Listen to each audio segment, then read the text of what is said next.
جو آپ نے باتیں فرمائی ہیں نا اس قسم کی جب گفتگو میں نے ان کے آگے مزید کی نا تو انہوں نے بڑا سخت جواب دیا پھر مجھے اس بات کا، اس پہ انہوں نے تھوڑی سختی والا جواب دیا جس کو وہ اپنی مشہور ہے زمانہ جو پاکستان انڈیا میں بڑا مشہور ہے، پتہ نہیں آپ کے امریکہ میں مشہور ہے کہ نہیں، جو پھکی والا جواب وہ کہتے ہیں، انہوں نے مجھے دیا۔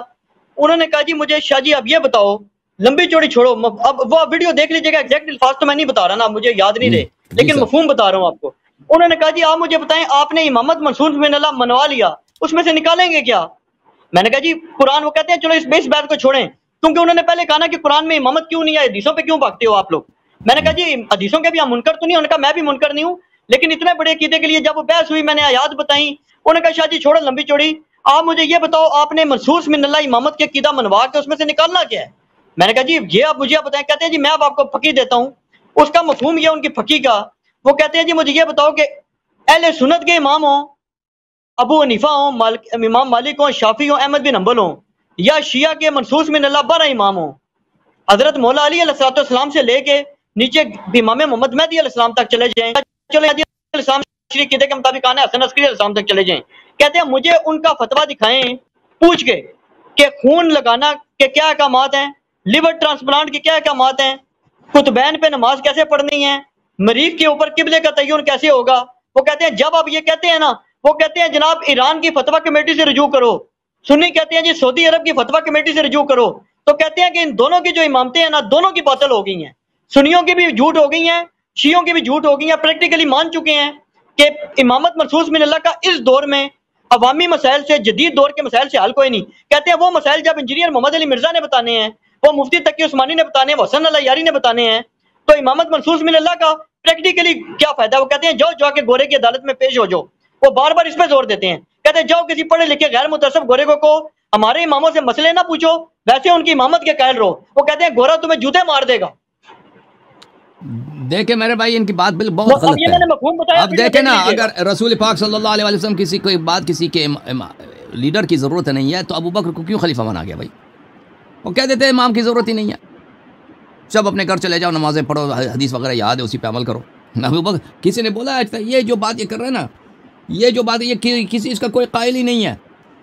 عمر کو کیوں یہ کسی نے نہیں کہا آج تک کہ مسلمانوں کو لیڈر کی ضرورت نہیں ہے، سب کا اجماع ہے کہ مسلمانوں کو لیڈر کی ضرورت ہے۔ وہ لیڈر کون ہے، اس لیڈر کے کوالیفیکیشنز کیا ہیں، اس لیڈر کی صفات کیا ہے، وہ اللہ کی جانب سے منسوب ہوتا ہے، یہ مسلمان خود بناتے ہیں، یا کوئی طاقت کے بل بوتے سے تلوار کے زور سے خلیفہ بنتا ہے، یا دوسرا کسی کو خلیفہ بناتا ہے، وہ اس پہ اختلاف ہے۔ اس پہ اختلاف تو ہے ہی نہیں کہ رسول پاک صلی اللہ علیہ وسلم کے بعد ہادی گائیڈ کی ضرورت ہے ہمیں، وہ گائیڈ کون ہے؟ ٹھیک ہے نا۔ جہاں تک یہ بات کر رہے ہیں نا نئے مسائل کی، تو دین کے جتنے مسائل ہیں، یہ اکثر مسائل 99% جو مسائل ہیں نا، یہ ابھی کوئی لیور ٹرانسپلانٹ، یہ کتنے لوگوں کو پیش آتی ہے؟ لیور ٹرانسپلانٹ بس ملینز میں سے ایک کو پیش آئے گا نا، اکثر کسی اب ہمارے رشتہ دار ہیں، خدا ان کو زندگی دے، ابھی تک تو کسی کو پیش نہیں آیا۔ یا مثلا خطبین پہ نماز، یہ تو بہت کم لوگوں کو پیش آتی ہے، وہاں پہ کتنے سال میں مثلا خطبین کتنے لوگ جاتے ہیں؟ 200 لوگ ہی جاتے ہوں گے، دنیا کی آبادی 7 ارب ہے، لیکن جو اکثر جو مسائل ہیں وہی ہیں جو آپ نماز پڑھتے ہیں، نماز کیسے پڑھیں گے، آپ نے وضو کرنی ہے، آپ نے نکاح کرنا ہے، آپ نے طلاق دینا ہے، آپ نے قرضے لینا ہے، وغیرہ وغیرہ جو زندگی میں پیش آتے ہیں، یہ تو یا حج پہ جانا ہے، یا مثلا روزے ماہ رمضان کے روزے رکھنا ہے، کس وقت آپ نے افطار کرنا ہے، یہ جو چیزیں ہیں میرے محترم، اس پہ آپ کس کی اتباع کریں گے؟ ٹھیک ہے نا۔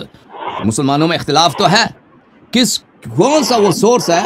وہ کون سا گائیڈ ہے کہ اگر اس کی گائیڈنس پہ عمل کریں گے تو آپ کو بالکل تسلی ہے،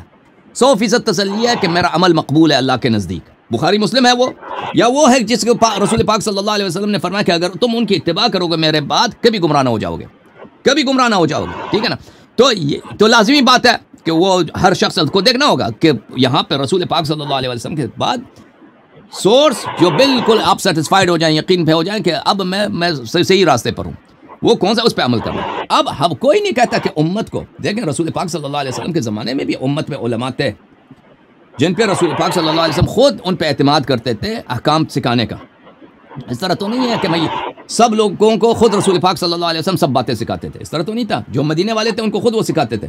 لیکن اب جو دور دراز کے علاقے ہیں وہاں پہ کوئی اگر شخص نہیں ہے، وہاں پہ پیغمبر صلی اللہ علیہ وسلم نہیں جا سکتے، وہ بھی نہیں آ سکتے، تو کیا ہوتا تھا کہ کسی کو بھیج دیتے تھے کہ بھائی ان کو اسلام سکھاؤ،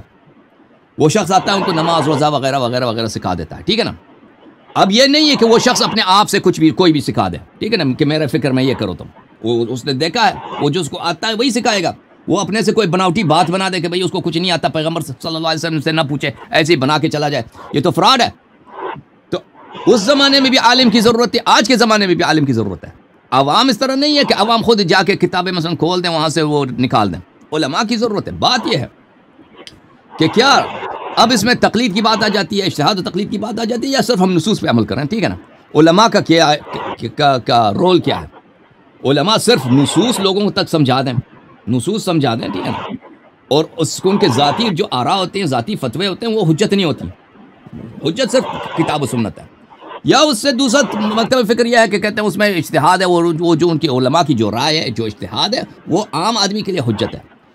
ہمارا جو موقف ہے کہ صرف نصوص حجت ہے، جو بھی مسئلہ آ جائے نصوص موجود ہیں، خاص کر مذہب اہل بیت علیہم الصلوۃ والسلام پہ نصوص اتنے زیادہ ہیں، اور آراء سے منع کیا گیا ہے کہ کسی کی رائے تم کبھی اتباع نہ کرنا، تم گمراہ ہو جاؤ گے، جہنمی بن جاؤ گے۔ تو آپ نے نصوص پہ عمل کرنا ہے۔ ابھی جو مثلا لیور ٹرانسپلانٹ ہے، یہ تو ایک عام سی چیز ہے۔ وہ کہتے ہیں مجھے منصوص امام کا قول دکھاؤ، مجھے مفتیوں کا فتویٰ نہ دکھاؤ۔ ہاں، منصوص امام کا قول دکھا دیتے ہیں، منصوص امام کا قول دکھا دیتے ہیں۔ پیغمبر صلی اللہ علیہ وسلم نے فرمایا میری امت سے 9 چیزیں جو ہیں رفع کی گئی ہیں، میری امت سے 9 چیزوں کا حساب کتاب نہیں ہوگا، کوئی اس کا ارتکاب بھی کرے نا، 9 چیز کا حساب نہیں ہوگا۔ ایک ہے کہ مثلا کوئی شخص اس کا عقل نہیں ہے، مثلا اگر کوئی شخص وہ سوئے میں اس نے کفر کا جملے سو رہا ہے، اس کے منہ سے کفر کے جملے نکلے، اب اس سے حساب نہیں ہوگا۔ یا کوئی شخص کو مجبور کر دیں آپ، ایک شخص مجبور تلوار ادھر رکھ دیا کہ بھائی تم شراب پی لو، اس نے بیچارے ڈر کے مارے شراب پی لیا اس نے، اب اس کو آپ نہیں پکڑ سکتے کہ آپ حد جاری کریں گے آپ پہ، کیوں شراب پیا؟ اسی میں سے ایک یہی ہے کہ انسان کو اضطرار آ جائے۔ اگر آپ مضطر ہو جائیں کسی بات پر، مضطر ہو جائیں کسی بات پر، یعنی بالکل لاچار ہو جائیں، زندگی موت کا مسئلہ ہے، عزت کا مسئلہ ہے، زندگی یا عزت کا مسئلہ ہے یا زندگی موت کا مسئلہ ہے، جینا آپ کا دوبارہ ہو جائے گا زندگی میں، تو وہ آپ کے لیے جائز ہے۔ مثلا ابھی میں بیمار ہوں، میرے دل میں، میرے گردے میں، میرے جگر میں درد ہے، ٹھیک ہے نا، ڈاکٹر کہتے ہیں یہاں پہ ٹرانسپلانٹ کی ضرورت ہے، اس کے منع تو نہیں، حرام تو نہیں ہے، کوئی حدیث روایت تو نہیں کہ حرام ہے، لیکن حدیث میں یہی ہے، اور یہ حدیث نہایت ہی صحیح ہے شیعوں کے نزدیک، میں سمجھتا ہوں کہ مخالفین کے ہاں بھی ہوگا، کہ ایک شخص اگر لاچار ہو جاتا ہے تو اس کے لیے جائز ہے۔ اگر آپ کو زندگی بچانے کے لیے یہاں پہ لیور، کسی کتے کے بھی لیور کے ڈالنے کی وہ نوبت آ جائے نا، وہ بھی جائز ہے۔ اب کتے کا تو کوئی نہیں ڈالتا، دوسرے انسان کے ہی ڈالیں گے تو آپ کے لیے جائز بن جاتا ہے، ٹھیک ہے نا، تو یہ حدیث شریف میں ہے، اوکے۔ اور مزید بولیں بھائی، اس طرح نصوص ہمارے پاس دیکھیں، ہر مسئلہ شیعہ مذہب میں اس طرح ہے کہ ہر مسئلہ جو ہے نا، حد اقل ہمارے مذہب میں کوئی دنیا کا کوئی ایسا مسئلہ نہیں ہے کہ اس کے لیے خاص اسی کے لیے کوئی نص نہ ہو، یا ایسے عام پرنسپلز نصوص میں، نہ کہ ہم اپنے عقل سے بنائیں، نہیں، نص میں، حدیث شریف میں یا آئے قرآن میں وہ پرنسپلز نہ ہو جس کی اپلیکیشن اس مسئلے پہ نہ ہوتی ہو نا۔ ہمارے پاس بہت سارے عام قواعد ہیں اہل بیت طاہرین علیہ السلام نے ہمیں دیے ہیں کہ ان کی اپلیکیشن ہوتی ہے، ان کی وہ اس کو اپلائی کریں مختلف ان جگہوں پر، وہ بہت سارے ان کے موارد بہت زیادہ ہوتے ہیں، تو ہمیشہ وہ ضرورت ہی نہیں ہوتی کہ آپ یہ کریں کہ بھائی ہمیں امام کی کیا ضرورت ہے، امام ہی کے بدولت لوگوں پہ حجت تمام ہوتی ہے، نص ہے تو حجت ہے نا، گائیڈنس اللہ کی جانب سے ہے، انسٹرکشنز ہیں، تو بھی آپ یقین کر سکتے ہیں کہ آپ صحیح راستے پہ جا رہے ہیں۔ وَإِلَّا علماء تو آپ کو بھی پتہ ہے، علماء پہ وحی تو نازل نہیں ہوتی۔ علماء کون ہے بھائی؟ ایران کا اگر کوئی آپ کمیٹی کی بات کی، یا مصر کی کمیٹی، یا پاکستان کی فتویٰ کمیٹی ہے، اگر وہ اپنے آپ سے کچھ حکم بناتے ہیں تو یہ تو ضلالت ہے کہ بھائی قرآن سنت میں ایک بات نہیں، ہم اپنے سے بنائیں گے، بھائی یہ تو فراڈ ہے بھائی۔ اگر مسلمانوں کا یہ عقیدہ ہے کہ قرآن و سنت میں بہت ساری باتیں نہیں ہیں، علماء اپنے آپ سے اس کو بنا لیتے ہیں، یہ اس سے زیادہ ضلالت گمراہی کیا ہے بھائی؟ تم علماء کو بھی یہ فراڈ نہیں کرنا چاہیے، کہہ دینا چاہیے بھائی یہ باتیں نہیں، دین میں نہیں، ہم بتاتے ہیں آپ کو، آپ کی مرضی، آپ کریں یا نہ کریں، ان کو یہ بتانا چاہیے نا۔ دین تو وہی ہے جو اللہ کی جانب سے ہے، اگر اللہ کی جانب سے انسٹرکشن ہے،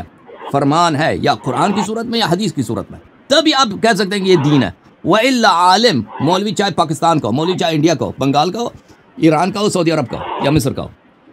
اس کے کہنے سے نہ کوئی چیز حلال بنتی ہے نہ کوئی حرام بنتی ہے، اس کے کہنے سے کچھ بھی نہیں ہوتا۔ شریعت صرف اور صرف اللہ کی جانب سے ہے، رسول صلی اللہ علیہ وسلم اور حدیث شریف اہل بیت علیہ السلام میں۔ جی سر مزید بولیں۔